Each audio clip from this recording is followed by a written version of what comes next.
किसका कराए थे हम लोग लास्ट? लास्ट नेशनलिज्म किसका हुआ था? यूरोप का। यूरोप में किसका किसका कराए थे? इटली का कराए थे, जर्मनी का कराए थे, और किसका कराए थे? ब्रिटेन का कराए थे, और ग्रीस, छोटा छोटे कुछ देश थे उनका हो गया था। सन क्या था वो? डेट क्या थी? तारीख क्या थी? 1871, 1861, यही सब था ना जी? ठीक है। उसके बाद अब आते हैं, वर्ल्ड वॉर फर्स्ट कब हुआ था? वर्ल्ड वॉर फर्स्ट कब हुआ था जी?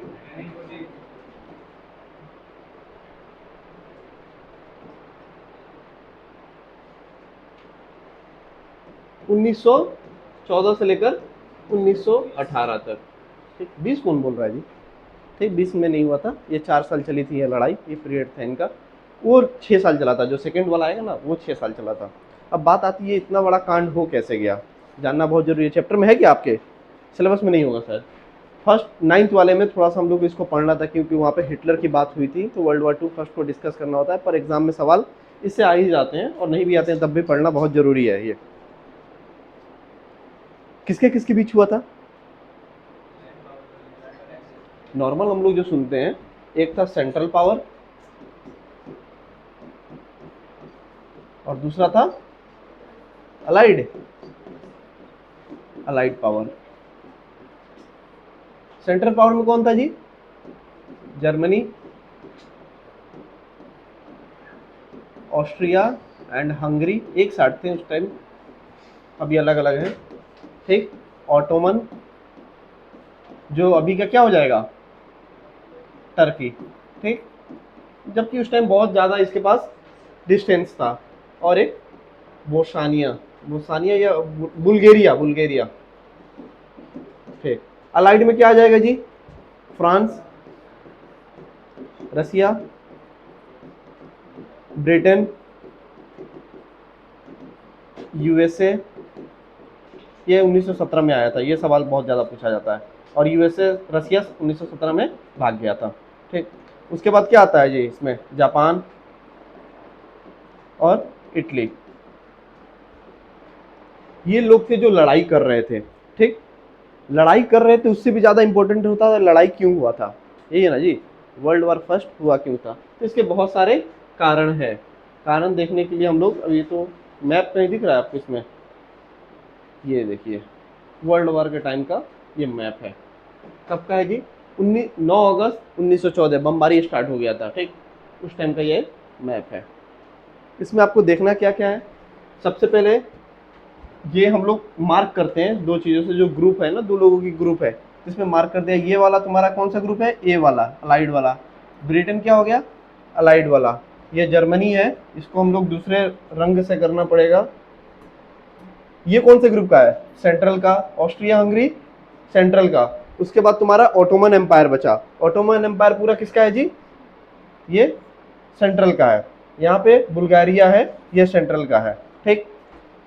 इधर यूएसए वाला नहीं दिया है, और यहाँ पे रसिया है, ये आपका अलाइड का है। ठीक है। इतने लोग थे। ये लड़ाई हुई कि लड़ाई की शुरुआत कैसे हुआ उसको हमें देखना है। इसमें जब आप लोग किताब जब पढ़िएगा, उसमें लिखा है कि एक राजा था, राजा का बेटा था। कहाँ का? ऑस्ट्रिया हंगरी एम्पायर, जो उस टाइम बहुत बड़ी एम्पायर थी, उसका राजा का बेटा था, जो कि कहाँ गया था? बोसानिया। बोसानिया एक यहाँ पे है। ठीक। वहाँ पे गया था, बुल्गारिया नहीं गया था, बोसानिया गया था। वहाँ पे क्यों गया था? बोसानिया को, और उसके बगल में नीचे जो है एक और कंट्री है, एच से नाम है, आप लोग देखिएगा। दो कंट्री पे ऑस्ट्रिया हंगरी ने कब्जा कर लिया था, पर वहाँ के लोग खुश नहीं थे उससे। वो चाहते थे कि नहीं, हमें आज़ाद होना है, क्योंकि उससे पहले वो दोनों कंट्री ऑटोमन एम्पायर के अंदर थी। जो बोसानिया था और दूसरे उसकी जो साथी कंट्री थी, वो दोनों के दोनों ऑटोमन एम्पायर के अंदर थे। ऑटोमन एम्पायर ने उन्हें आज़ाद किया। आज़ाद क्या किया? जबरदस्ती ऑस्ट्रिया हंगरी ने उन्हें कब्जा कर लिया, और पूरे बाल्कन्स, जितने भी स्टेट जो इस साइड आते हैं ना, जिसमें लास्ट में ए लगा होता है, रोमानिया, बुल्गारिया, बोसानिया, वो सब सारे के कंट्रियों को क्या बोलते हैं? बाल्कन्स कंट्री बोलते हैं। और बाल्कन्स कंट्री 400 साल तक ऑटोमन एम्पायर के अंदर रही हैं। 400, जिसमें ग्रीस भी रहा है। ठीक। तो वो देखा कि उन्होंने बोला अब सारे दुनिया में लोग आज़ाद हो रहे हैं, हम भी आज़ाद होते हैं। पर ऐसा क्या होता है, उनके साथ दिक्कत हो जाती है कि ऑस्ट्रिया हंगरी वाले ने कब्जा कर लिया। अब वहाँ के राजा, जो राजा का लौंडा जो होता है, वो जाता है घूमने के लिए किसके साथ? वो अपने वाइफ के साथ। कहाँ जाता है? बोस्निया। तो बोस्निया जाता है या सर्बिया जाता है? सर्बिया जाता है। सर्बिया जाता है, मारने वाला बोस्निया का था, क्योंकि उन्होंने टारगेट किया था कि ये राजा लोग हमारे ऊपर कब्जा कर लिए, तो वो सर्बिया गया था। सर्बिया गया था, वहां पे उसको एक 17 साल के लौंडे ने गोली मार दी, उसको भी उसकी बीवी को भी। लोग बोलते हैं कि इसके वजह से राजा गुस्सा हुआ और ऑस्ट्रिया और हंगरी ने सर्बिया के ऊपर वार अटैक कर दिया। और सर्बिया में जो लोग रहते थे, उनके जान पहचान के कुछ लोग कहाँ पे रहते थे? ये सर्बिया रहा, इनके जान पहचान के लोग कहाँ रहते थे? रसिया में। बोला हमारे लोग को कैसे तुम मार दिए, हम भी मारेंगे। ठीक, अब इसने क्या किया, इसने अटैक करने से पहले परमिशन किससे ली? जर्मनी से। बोला तुम साथ दोगे ना, हम जा रहे हैं लड़ने उड़ने, ऐसा ना पीछे से भाग जाओ तुम। बोला ना ना, फुल फुल हम तुमको क्या दे रहे हैं, सपोर्ट कर रहे हैं, जिसको ब्लैंक चेक नाम से जाना जाता है। फुल सपोर्ट है पूरा, तुम जाओ मारो, कोई दिक्कत नहीं है, हम तुम्हारे साथ हैं। तो इसमें क्या हुआ, इसने इस पे अटैक किया, सर्बिया पे। ठीक है, ऑस्ट्रिया पे रसिया ने अटैक किया, रसिया पे जर्मनी ने अटैक कर दिया, और जर्मनी दो साइड से मारा, एक इधर से फ्रांस पे अटैक कर दिया। ठीक, अब देखो, बिना मतलब का इसने, जब फ्रांस में जाने से पहले यहाँ पे तुम्हारा ब्रसेल है या बेल्जियम है, बेल्जियम है, बेल्जियम के कैपिटल ब्रसेल होता है। बेल्जियम में क्या हुआ, बेल्जियम के रास्ते गया ना, यहाँ के लोगों को बहुत मार दिया, जो कि बेल्जियम एक न्यूट्रल कंट्री था। तो बोला कि हमको वार से कोई लेना देना नहीं है। अब मान लो कल को चाइना से झगड़ा हो रहा है, तो चाइना पहुंचने के लिए हमने सिंगापुर को तोड़ दिया, तो लोगों में गुस्सा आ जाएगा ना कि दो लोग जो लड़ रहे हैं वो लड़े ना, फालतू में किसी अनजान आदमी को क्यों मार रहे हैं। अब इस चीज से अब ब्रिटेन को लड़ना था, किससे? जर्मनी से। क्यों लड़ना था जी, अब ये बताएंगे। तो ये बेसिकली हो गया जो बोला जाता है इमीडिएट वार कॉज क्या है, कि एक राजा के मार देने से बहुत पूरा देश लड़ जाएगा, ऐसा पॉसिबल है जी? हाँ, नहीं पॉसिबल है। एक मेजर कॉज होगा। तो इसकी रीजन क्या क्या है? पहला रीजन माना जाता है नेशनलिज्म। एग्जाम में यही लिखिएगा, इंपेरियलिज्म, मिलिट्री और अलायंस। आप लोग भी देखिए, आप लोग किसी से झगड़ा झगड़ा कब करते हैं? अकेले कभी रहोगे तो झगड़ा करेगो जी? हैं? बहुत कम हिम्मत आती है, बहुत कोई अति करेगा तब ना अकेले झगड़ा करोगे। काया कोई थवड़ाक मार के चलेगा, वो भी देखोगे 5 है तो सह लोगे, यही होता है ना। पर जब ग्रुप हो जाती है, तुम्हारा एक ग्रुप, उनका एक ग्रुप, गए इधर भिड़े, एक कंधा भी लगा तो कंधा तोड़ देंगे, तुम्हारा भी टूटेगा, उनका भी टूटेगा। वही चीज यहाँ पे हुआ था। तो उसको हम लोग बोलते हैं अलायंस। देखेंगे एक एक करके। फिर उसका बोलते हैं मिलिट्री। जर्मनी की और ब्रिटेन की मिलिट्री बहुत टाइट, नेवी वेवी, और इन लोगों ने उस टाइम मशीन गन वगैरह सब कुछ बना लिया था। अब जब भी बना लो, तुम जिम कर लोगे, ठीक, बॉडी वॉडी नए नहीं बनाओगे, तुमसे रहा जाएगा जी कि कपड़ा पहन के रहें या बिना बॉडी दिखाए रहें? और नया नया करोगे तो और मन करेगा किसी को ऐसे खींच दें। जबरदस्ती दोस्तों का कंधा कोई दबाता है, कोई जिमर आप लोगों का दोस्तों का कभी कंधा दबाएगा, कभी बॉडी दबाएगा, वो क्या दिखाता है? ताकत दिखाता है। और यही चीज इनके पास हो गया था। मिलिट्री आ गई तो बोल रहे थे अब तो कहीं ना कहीं प्रैक्टिस करेंगे। अब तुम बंदूक रखे हो, तुमको कोई मारेगा तो किसी दिन निकाल दोगे ना जी, कब तक बर्दाश्त करोगे? हथियार रखोगे और कोई बार बार मार रहा है तो बोलोगे किस लिए रखे हैं, मानेंगे ना जी। वही चीज हुआ यहाँ पे। और तीसरा होता है इंपेरियलिज्म। इंपेरियलिज्म के बारे में हम लोगों ने पढ़ा था नेशनलिज्म इन यूरोप वाले चैप्टर में। लास्ट टॉपिक है नेशनलिज्म एंड इंपेरियलिज्म, पढ़ा था जी। क्या होता है, क्या होता है? इंपेरियलिज्म मतलब होता है कि कोई भी दूसरी कंट्री दूसरे कंट्री के ऊपर कब्जा करे और उनके रिसोर्सेज को इस्तेमाल करे, उस जगह को ट्रेड के लिए इस्तेमाल करे। जैसे कॉलोनी वगैरह बन रही थी, तो उससे लग रहा था कि जो जितना कब्जा किया उतना मजबूत है, ये भी ताकत दिखाना था। ठीक है भैया। उसके बाद आता है नेशनलिज्म। ये कैसा नेशनलिज्म बोलोगे सर, देशभक्ति करना क्या बुरा बात है? तो ये नैरो नेशनलिज्म था। नैरो नेशनलिज्म क्या होता है कि एक छोटे पैमाने पे नेशनलिज्म का डिफिनेशन दे देना, जैसे कि हिंदुस्तान में बीजेपी को वोट नहीं दोगे तो तुम देशभक्त नहीं हो, इस टाइप की बातें कहना। तो ये क्या सही है? उसी टाइप की बात वहां पे चल रही थी इंग्लैंड में। कैसी बातें बोल रहा था कि हमारा देश सही है, बाकी सब के सब बेकार हैं। ठीक, ऐसी देशभक्ति। किसी का गुस्सा आ जाएगा। तुमको कल कोई नेपाली आके बोले कि तुम इंडियन हो, तुम ही बेकार हो, ठीक, हमारा नेपाल बहुत शानदार है, गाली देने लगे फालतू का, जैसे बिहारी लोग को लोग देता है, तो शांत थोड़ी बैठता है कोई, देखेगा कमजोर मार देगा, मारता ही है, ऐसा थोड़ी है। दोनों साइड से चलता है ये चीजें। तो ये चीज रीजन थी, 4 रीजन मेन है, नेशनलिज्म, इंपेरियलिज्म, मिलिट्री, अलायंस। और इमीडिएट कॉज क्या है? इमीडिएट कॉज क्या है जी? क्या है? डेथ ऑफ,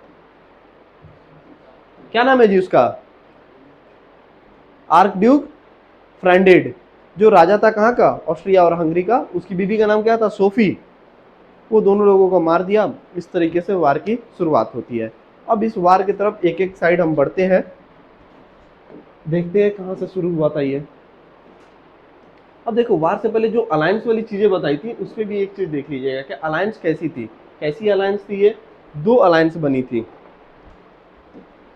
अलायंस समझते हो जी? दोस्ती।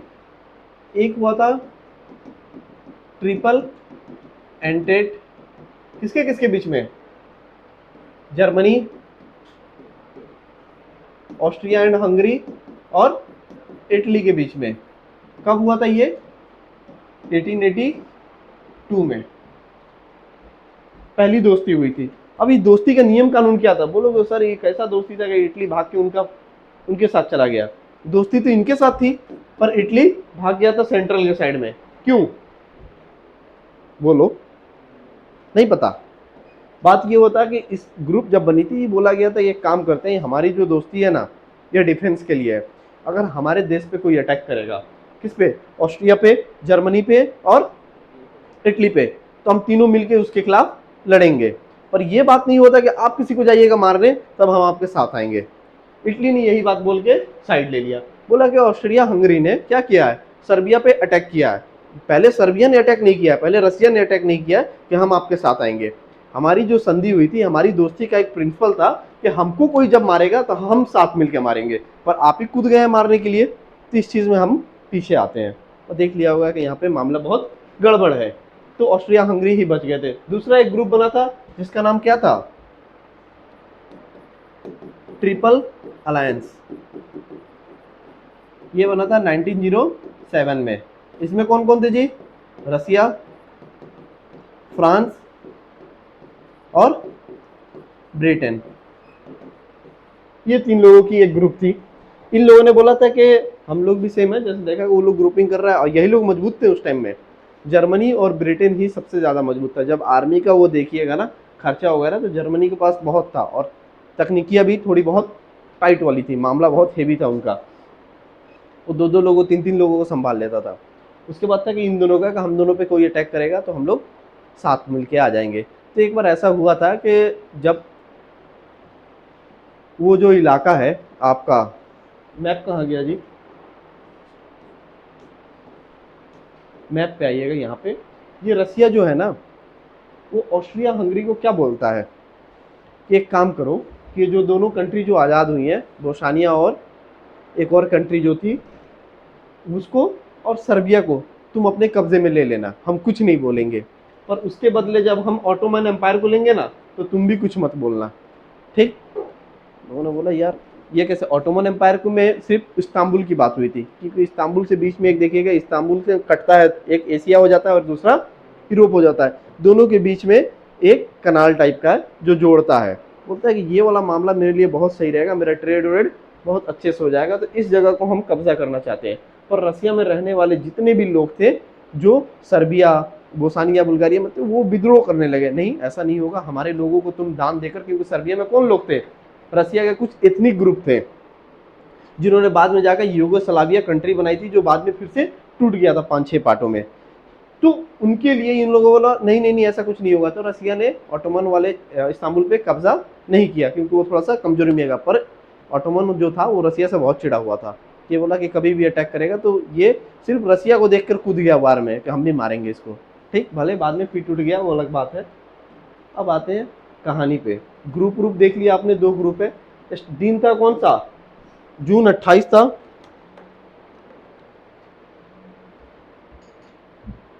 जून 28 है 1914 का।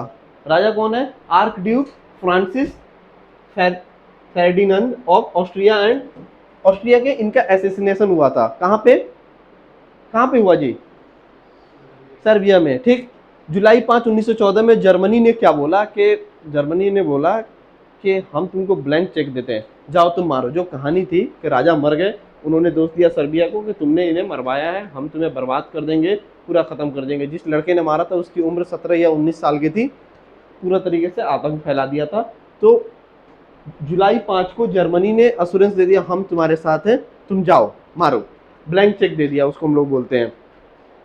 उसके बाद क्या होता है, pledging military assistance in Austria and Hungary goes to war against the Russia. बोला कि जब भी तुम रसिया के अगेंस्ट जाओगे तो हम लोग तुम सर्बिया को तो तुम अकेले निपटा दोगे, क्योंकि सर्बिया छोटा सा कंट्री है, तुम जाओगे मार काट के आ जाओगे, लेकिन जब रसिया इंटरफेयर करेगा तो हम तुम्हारे साथ हैं। ठीक है। अब 23 जुलाई को क्या होता है, Austria issue Serbian and ultimatum. 23 जुलाई को ऑस्ट्रिया ने क्या किया, एक अल्टीमेटम दिया। अल्टीमेटम मतलब क्या होता है जी, तुम भी देते हो ना किसी को अल्टीमेटम? हाँ, क्या होता है? अरे दादी नानी जैसा हम किस्सा कहानी थोड़ी बता रहे हैं, बताओ क्या होता है अल्टीमेटम? लास्ट मैसेज होता है, लास्ट ये कर दो नहीं तो हम ये कर देंगे। तो उन्होंने बोला सर्बिया से कि तुम या तो सरेंडर कर दो, हमारे साथ मिल जाओ, नहीं तो हम तुम्हारे ऊपर अटैक कर देंगे। और उधर से रसिया बोल रहा था कैसे अटैक कर देंगे, हम तो बगल में हैं ही, हम देख लेंगे। अब देखो वार स्टार्ट हो गया। कब अल्टीमेटम दिया था? 23 जुलाई को। 28 जुलाई को क्या होता है, हंगरी ने वार डिक्लेयर कर दिया। किसके ऊपर? सर्बिया के ऊपर। 29 जुलाई को क्या होता है, रसिया बोलता है कि हम भी वार डिक्लेयर कर दिए ऑस्ट्रिया हंगरी पे। 28 जुलाई को पहला कांड हुआ, 29 जुलाई को ये हो गया। अब देखो 1 अगस्त को क्या होता है, 1 अगस्त को जर्मनी बोलता है कि हम आ गए। ठीक, मतलब बहुत मारा पीटी चल रहा है। ये लोकेशन देखो, ये ऑस्ट्रिया हंगरी है, ठीक, इसके नीचे सर्बिया है। ऑस्ट्रिया हंगरी ने सर्बिया को मारा, बगल में रसिया है, यहां से रसिया ने इसको मारा। फिर इधर जर्मनी है, जर्मनी ने रसिया को मारा। अब रसिया किसका दोस्त था जी? ट्रिपल अलायंस किसके किसके बीच में साइन हुआ था? फ्रांस के बीच में, रसिया के बीच में और ब्रिटेन के बीच में। तो आएंगे, बिल्कुल आएंगे। देखो अब क्या होता है, 2 अगस्त 1914 में जर्मनी डिमांड करता है बेल्जियम से कि हमें क्या करो, रास्ता दो, क्योंकि ये है बेल्जियम। जर्मनी इधर तो कुटाई कर ही रहा था, इस साइड कुटाई कर रहा था रसिया के लिए। अब क्योंकि रसिया बहुत बड़ा है, बहुत बड़ा है ना जी, यहाँ तक। अब इसकी ज्यादा आबादी इधर रहती है, इस कोने में से इस कोने तक आने में इसको टाइम लग जाता है। बोला तब तक आएगा, तब तक इधर फ्रांस को कूट काट देंगे, ठीक ना। तो इन्होंने बोला कि फ्रांस से देखो जर्मनी का बॉर्डर बस इतना ही शेयर करता है। ये रहा फ्रांस जर्मनी का बॉर्डर, ठीक। ये रहा तुम्हारा कौन सा, बेल्जियम। अब बोला बेल्जियम से, बोला तुम हमको रास्ता दो, हम चुपचाप जाएंगे, इसको कुटाई करेंगे, सारा आर्मी यहाँ पे लगा, यहाँ पे पेरिस से इस पे कब्जा करेंगे, हम वार जीत जाएंगे। उन्होंने उससे रास्ता मांगा कि हमें रास्ता दे दो, हमारी आर्मी जाएगी, फ्रांस वाले को काम तमाम करके हम लोग आ जाएंगे, तुमको 1 रुपये का भी नुकसान नहीं होगा। और ये कौन सा कंट्री था, न्यूट्रल था, कहीं भी नहीं था, ना इस साइड था ना उस साइड था। अब आगे देखो बेल्जियम क्या करता है। Belgium is a country not a road. Belgium की सरकार ने कहा कि बेल्जियम एक देश है, तुम्हारा आम रास्ता नहीं है कि तुम किसी को मारने के लिए कहीं जाओगे, तुमको लड़ना है जाओ बॉर्डर साइड से लड़ो, मेरे साइड से क्यों लड़ोगे। पर जर्मनी तो गुस्सा है, बोला रास्ता नहीं दोगे, रास्ता बना लेंगे, ठीक। तो वो उसमें कूद गए। King Albert first of Belgium denied the permission denied किया। अगस्त 2 को Germany declared war on the France. 2 अगस्त को जर्मनी ने किसके ऊपर डिक्लेयर कर दिया वार, फ्रांस के ऊपर। और जाने का रास्ता कौन था, बेल्जियम। घुस गया बेल्जियम में पूरा आर्मी लेके। अब इनको लगा था, अब जिस रूल के हिसाब से ये मार रहे थे, उस प्लान का नाम था क्या, इसको क्या पढ़ोगे जी, सैक्लिफेन प्लान। ये मर गए थे 1905 में। अब देखो ये कौन है, ये बहुत इंपॉर्टेंट चीज है समझने में। बहुत आमतौर पे आप कहीं पे देखोगे ना, इसके बारे में इतना नहीं बताया जाता है, किताब में भी नहीं बताया जाता है। जो इनके अंदर आ गई थी वार करने का एक नियम, क्या नाम है जी, ये सैक्लिफेन पढ़ेंगे क्या जी, जो भी प्रोनाउंस करेंगे आप लोग देख लीजिएगा। ये आर्मी के हेड थे, 1905 में उनकी डेथ हो गई थी। इन्होंने एक प्लान बनाया था, पेपर पे ये प्लान समझे तो यूं था कि ये हमारा जर्मनी है, ठीक, ये बेल्जियम है, और यहाँ से यहाँ तक फ्रांस है, ठीक। इस इलाके में पूरा ये रसिया है, ये रसिया हो गया, ये जर्मनी हो गया, ये बेल्जियम होगा, ये आपका कौन हो गया, ऑस्ट्रिया एंड हंगरी हो गया। इनका प्लान ये था कि रसिया जो है इधर बहुत बड़ा है, तो हम अपनी आर्मी को 3 पार्ट में डिवाइड करेंगे। ठीक, एक आर्मी जो होगी यहाँ पे खड़ी रहेगी कि रसिया वाले आएंगे, वहाँ पे छोटी सी आर्मी रहेगी, वो जब तक आएंगे तब तक हम लोग फ्रांस को साफ कर देंगे। और दूसरी आर्मी इन्होंने बोला कि जो यहाँ पे बॉर्डर शेयर करते हैं ना, यहाँ पे हम लोग आर्मी लगाएंगे, अच्छी खासी लगाएंगे। और तीसरी आर्मी जो होगी मजबूत तरीके से वो पीछे से जाएगी और यहाँ पे पेरिस है, पेरिस पे कब्जा करेगी, क्योंकि फ्रांस की पूरी आर्मी यहाँ पे बॉर्डर पे है। तो हम लोग पीछे से जाएंगे और सब कुछ साफ करके काम कर देंगे, और फिर हमारी आर्मी आएगी, रसिया से लड़ लेगी। क्योंकि जर्मनी बीच में था, उसको हमेशा संदेश था कि रसिया और फ्रांस मिलकर हम पे अटैक करेंगे, क्योंकि दोनों ताकतवर हैं। तो दोनों देशों से एक समय में कैसे लड़ा जाएगा, इसके लिए प्लान किया था इन्होंने, सैक्लिफेन ने प्लान किया था। लेकिन जब प्लान एग्जीक्यूट करने का टाइम आया तो ये चल बसे थे। तो इनके जगह पे जो उस टाइम का आर्मी का था, उसने प्लान को एग्जीक्यूट करा, तो कुछ चीजें उसने प्लान में चेंजिंग कर दी। पहली चीज क्या बोला था कि इसने यहाँ की आर्मी ज्यादा बढ़ा दी बॉर्डर पे। बोला कि जर्मनी की साइड से बॉर्डर पे ज्यादा लोग जाएंगे, इधर से थोड़ा कम लोग जाएंगे। और वो वाला थोड़ा सा मामला वैसा ही था, उतना ही रखा। तो इसमें दिक्कत क्या हुई कि इन लोगों ने पहले सोचा था कि बेल्जियम को हम लोग बहुत जल्दी क्लियर कर देंगे, क्योंकि बेल्जियम की आर्मी छोटी सी है। पहली गलती क्या हो गई, जब क्योंकि प्लान फेल हो गया था तभी तो हार गए थे। फर्स्ट ऑफ वर्ल्ड वॉर में हारा कौन था, जर्मनी वाले। इस प्लान के तहत गए ये लोग, दिक्कत हो गई इसमें कि बेल्जियम वालों ने अच्छा लड़ लिया, टाइम लग गया। क्योंकि इस पूरे प्लानिंग में देखोगे तो सब कुछ किसका है, टाइम का खेल है, कि जब तक रसिया आएगा तब तक हम लोग फ्रांस को साफ करके हम लोग उल्टा वापस आ जाएंगे। पर ये लोग जब बेल्जियम से घुसे ना, तो बेल्जियम वाले आर्मी ने बोला हम लोग ऐसे कैसे जानेंगे, लड़ेंगे। अब इन लोगों ने लड़ी, और लड़ने के बाद इनका था कि बेल्जियम का जितना रेलवे लाइन था उसका हम लोग इस्तेमाल करेंगे पूरे फ्रांस में जाने के लिए और आर्मी को लाने ले जाने के लिए। अब जब बेल्जियम हार रही थी तो उसने बोला कि हारते तो जा रहे हैं और अपनी पूरी रेलवे पटरी उखाड़ दे रही थी। ठीक, कि हम हार तो रहे हैं पर अपनी रेलवे पटरी को बर्बाद कर दे रहे हैं, कि इस पे जो आर्मी है जर्मनी की वो इस्तेमाल ना करे वार के लिए। दूसरी चीज ये हो गई, अब इनको ट्रक से जाना पड़ा इधर, तो टाइम लग गई। जब वहां पे गए तो जो ये पेरिस था ना, पेरिस के साइड से नहीं जा पाए, उसके इधर से ही ये लोग क्रॉस कर पाए। तो थोड़ा सा अटैक भी हो गया और देरी भी हो गई, उधर मामला गड़बड़ भी होगा। एक चीज आपको बहुत इंटरेस्टिंग बताएंगे अभी। उसके बाद अगस्त 4 को great Britain declare war on the Germany on the violating Belgian neutrality. 4 अगस्त को कौन आ गया, ब्रिटेन आ गया। अब ये इंतजार कर रहा था, ग्रेट ब्रिटेन और जर्मनी की लड़ाई बहुत पहले से थी, क्योंकि दोनों के पास आर्मी थी, सबसे मजबूत दोनों थे, दोनों के पास इंडस्ट्रीज भी हो गई थी, दोनों के पास गोला बारूद सब हो गया था। अगर 1v1 हो ना तो मजा वाला लड़ाई ब्रिटेन और जर्मनी के बीच ही होता। लेकिन जर्मनी के पास सब कुछ क्या था, एडवांस था, सब कुछ एडवांस था, मशीन गन वगैरह। और जो आर्मी जो होती है उस टाइम सारे पानी वाले लड़ाई होते थे, नेवी वाली आर्मी होती थी, वो तगड़ी थी। तो इसने क्या किया, 4 अगस्त को इसने डिक्लेयर कर दिया वार, क्या बोलकर कि तुमने बेल्जियम के न्यूट्रल होने का फायदा उठाया है, हम बेल्जियम का साथ देंगे। ये नहीं बोला कि फ्रांस का साथ दे रहे, रसिया का साथ दे रहे, पर तुमने बोला है कि तुमने एक आम आदमी को तकलीफ पहुंचाई है, आम आदमी के साथ में आए और वो वार में घुस जाता है। तो इस तरीके से एंट्री होती है मेन कंट्रियों का। ठीक ना, यहां तक क्लियर है जी।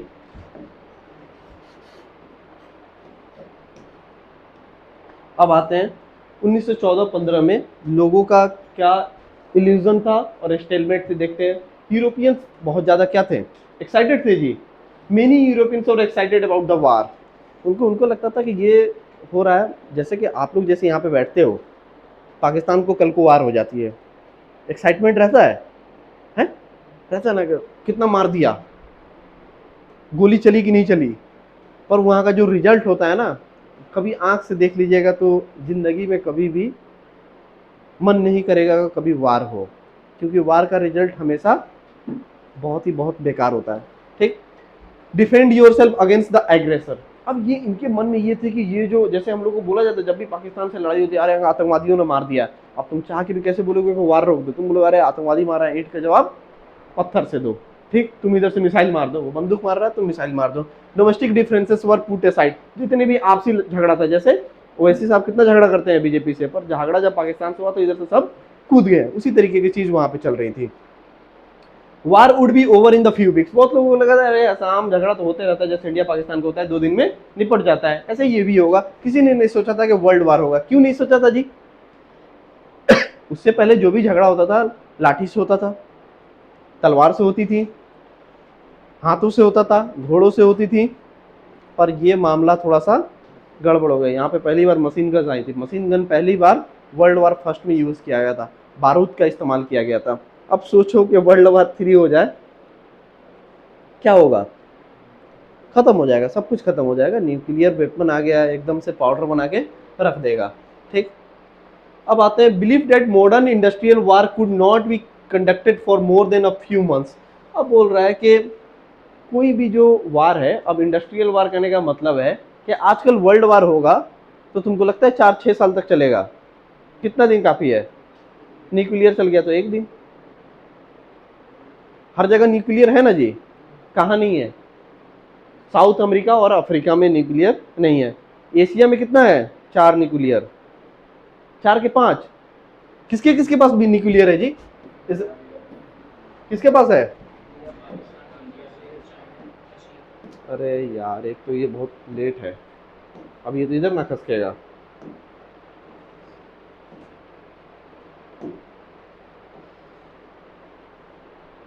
किसके किसके पास है जी न्यूक्लियर? याद रखिएगा ये। एशिया में किसके पास है जी? इंडिया, पाकिस्तान, चाइना, रसिया, इसराइल। ठीक, सब यहीं पे है सब। इसके बाद तुम्हारा यूरोप में किसके किसके पास है जी? ब्रिटेन के पास होगा, है? इंग्लैंड के पास हो गया। और किसके पास है? और उधर यूएसए के पास है जी। ठीक, और भी किसी के पास है? अफ्रीका में किसी के पास नहीं है।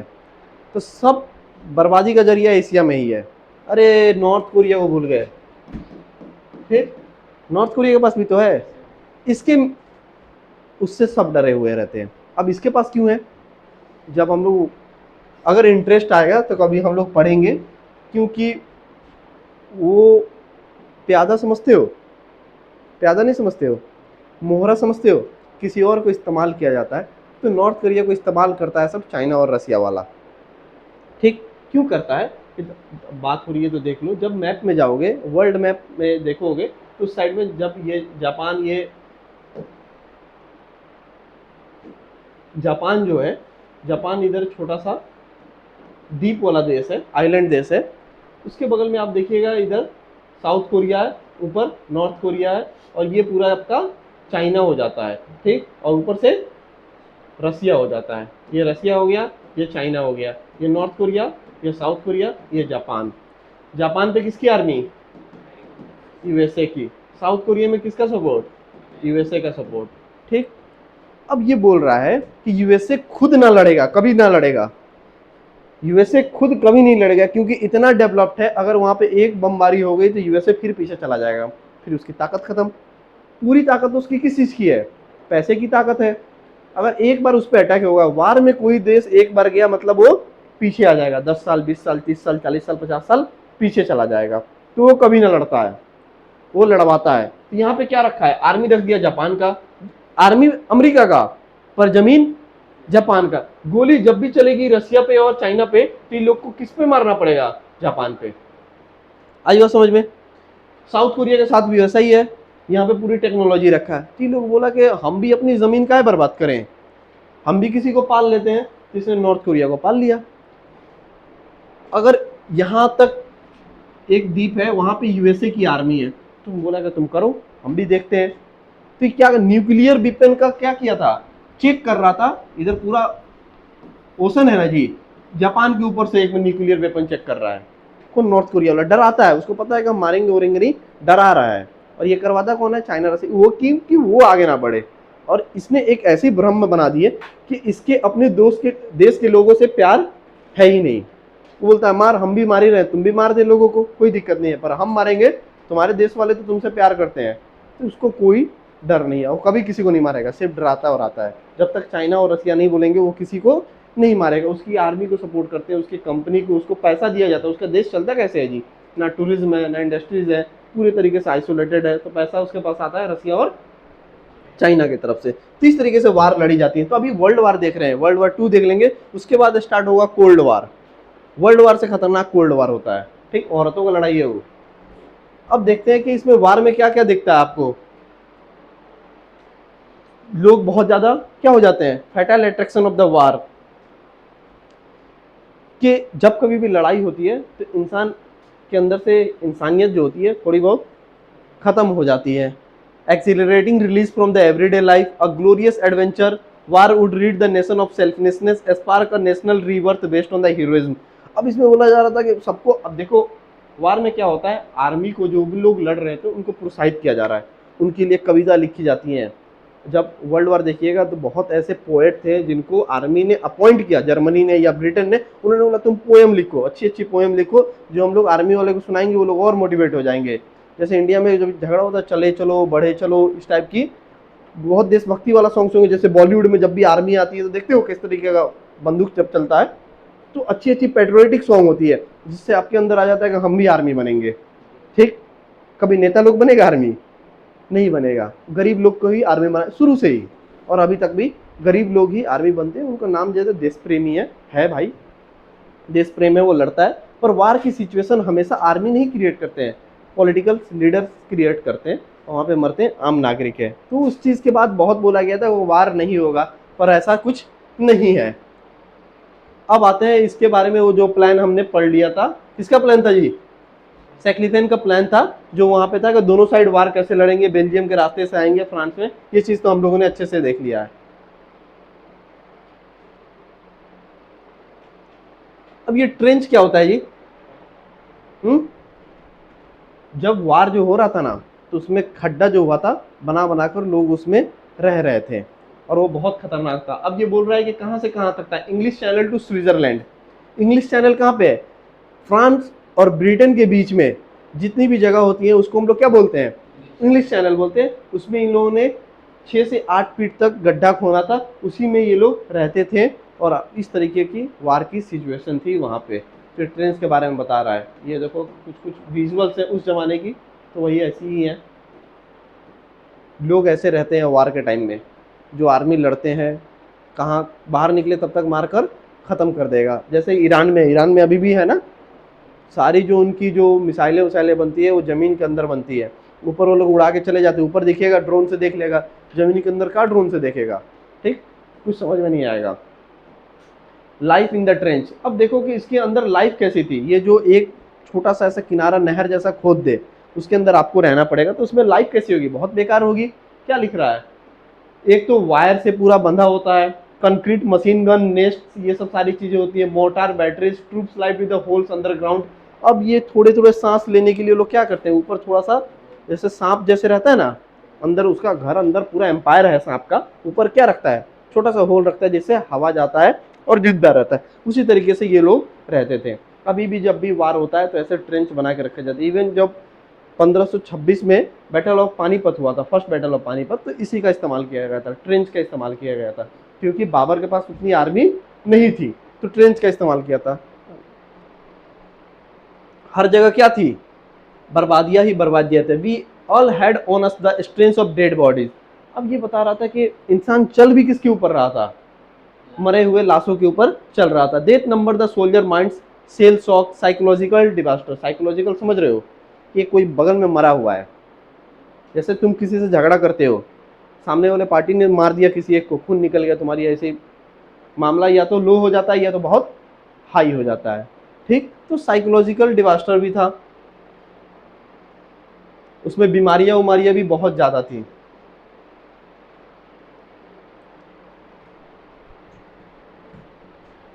अब देखो वार में चेंजेस क्या क्या थे।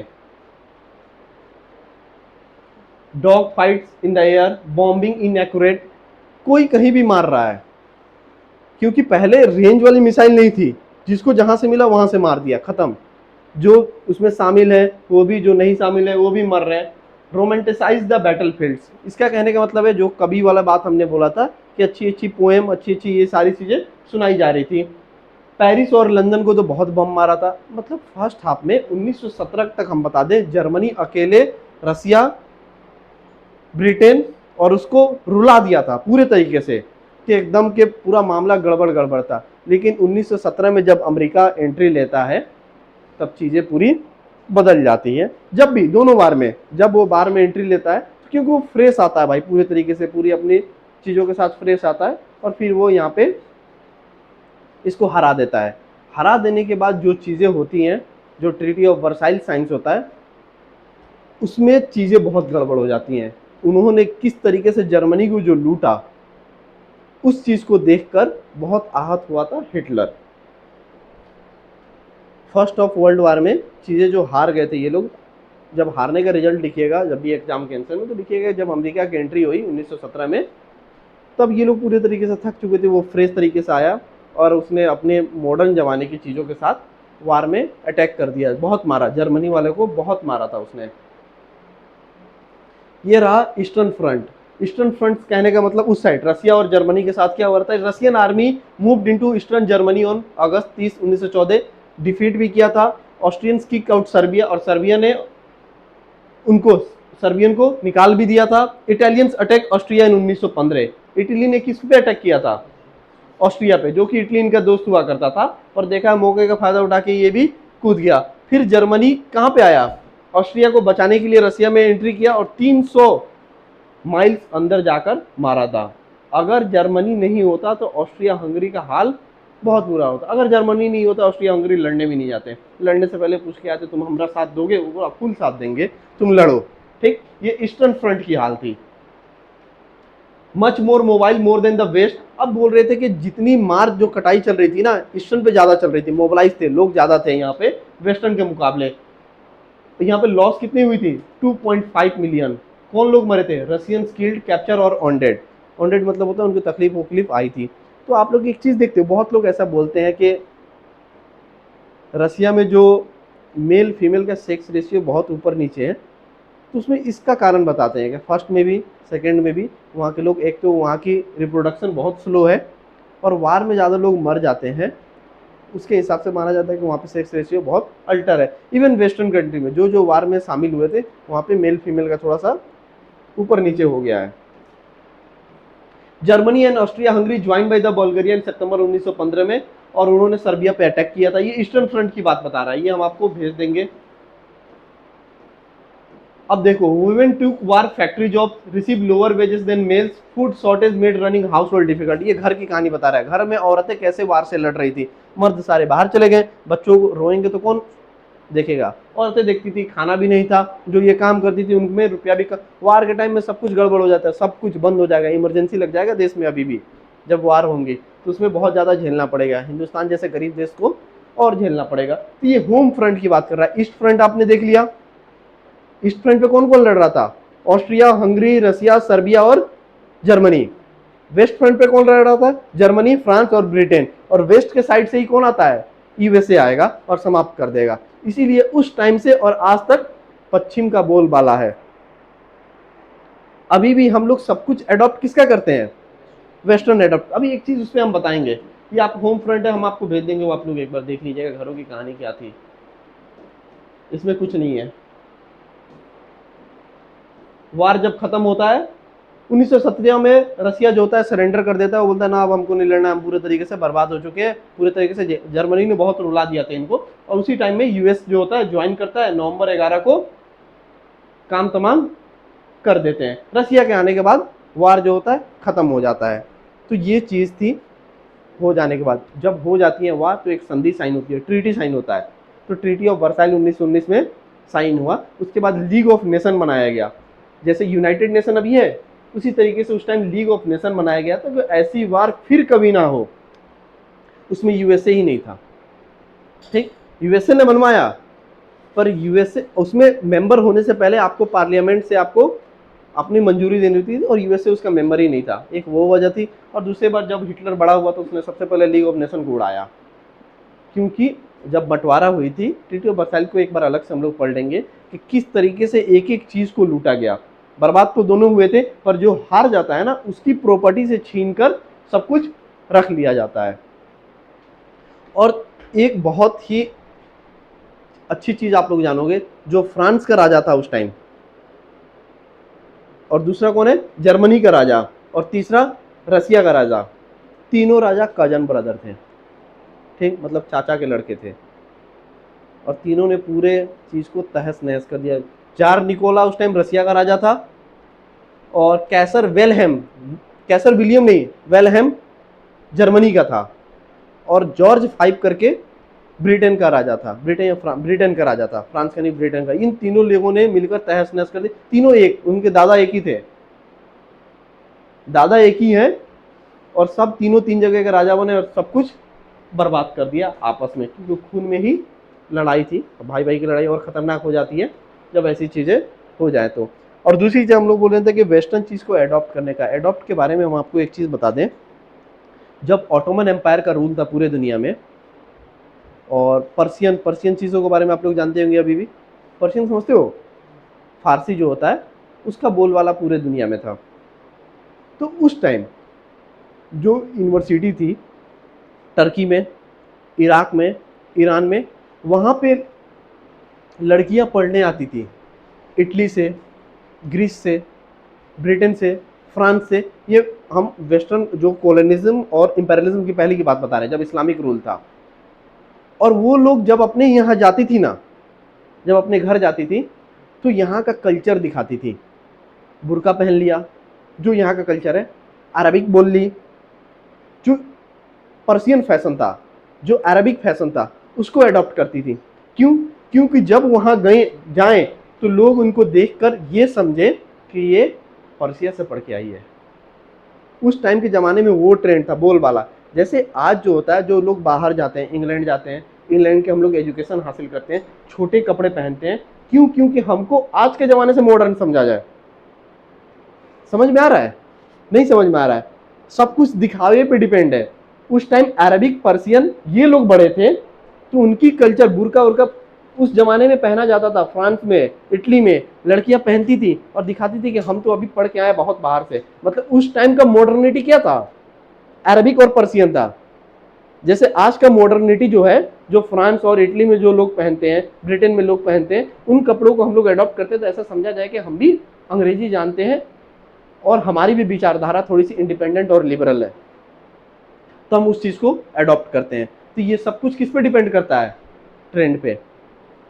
बहुत ऐसी चीज़ है जो आपको पसंद नहीं है, मतलब बहुत ज़्यादा दिल नहीं है लेने का, पर आप उसको हासिल करना चाहते हो जस्ट बिकॉज ऑफ, तो वो ट्रेंड में है। हमें भी लोग अमीर समझे, हमें भी लोग अच्छा समझे, ये सबकी मेंटेलिटी हो जाती है। जैसे अंग्रेजी बोलना एक फैशन हो गया। क्यों हो गया है? उस टाइम लोग पर्शियन सीखने आते थे, इराकी सीखने आते थे, अरबिक सीखने आते थे, क्योंकि सारी पावर वहाँ पे थी।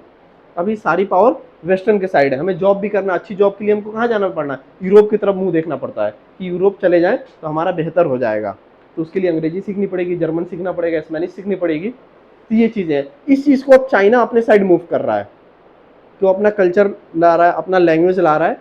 तो लोग अब चाइनीज़ सीख रहे हैं इंडिया में, कि वहाँ पे जाएंगे तो जॉब मिलेगी। भाषा सीखना बुरी बात नहीं है, पर हम उस चीज़ को अडॉप्ट कर लेते हैं जिसमें हमें उस जमाने के हिसाब से बड़ा समझा जाता है। तो हो सकता है कल के, बहुत दिन के बाद, अभी कल नहीं बोल सकते हैं, कि इंडियन कल्चर का भी ऐसा जमाना आए। अभी मुश्किल है, बहुत मुश्किल है। हिंदुस्तान में अभी 50% भी लोग पढ़े हुए नहीं है। पढ़े हुए मतलब समझी, क्या पढ़ा हुआ? 10वां पास नहीं है। 10वां पास, ग्रेजुएशन तो 8 से 10% है, तब जॉब ना है। क्यों जॉब नहीं है जी? क्योंकि जॉब बनाई ही नहीं जा रही है। बनी हुई थी वही है। इंडस्ट्री, जब 10th क्लास का हम लोग पढ़ेंगे, सेकेंड चैप्टर ये पढ़ लिया, या आप लोगों ने 9th में था क्या? सेक्टर ऑफ इकोनॉमी 9th में या 10th में है? उसमें जब हम लोग पढ़ेंगे कि देखेंगे प्राइमरी में कितना जॉब है, अब प्राइमरी से पैसा कितना आ रहा है, सेकेंडरी में कितना जॉब है, 1960 में कितना था और 2025 में कितना है, तो सेकेंडरी अभी बराबर ही है। 1960 में भी उतना ही इंडस्ट्री थी, अभी भी उतना ही इंडस्ट्रीज है। ठीक। कुछ लोग कहते हैं कि आने वाले समय में इंडिया बहुत ज़्यादा आगे बढ़ेगा, ग्रोथ करेगा। क्यों? क्यों करेगा? क्योंकि बोला जा रहा है कि जो बाकी इकोनॉमी है, जैसे चाइना की इकोनॉमी है, वो सब कुछ इंडस्ट्रीज पे डिपेंड है, और हमारी जो इकोनॉमी है वो ह्यूमन रिसोर्स पे भी डिपेंड है। और ह्यूमन रिसोर्स को पढ़ा कहाँ रहे हैं? अगर पढ़ लेंगे तब ना होगा, तब वो बाहर जाएंगे तो काम होगा। इसके बाद वाले क्लास में हम लोग वर्ल्ड वॉर 2 को देखेंगे। ठीक है।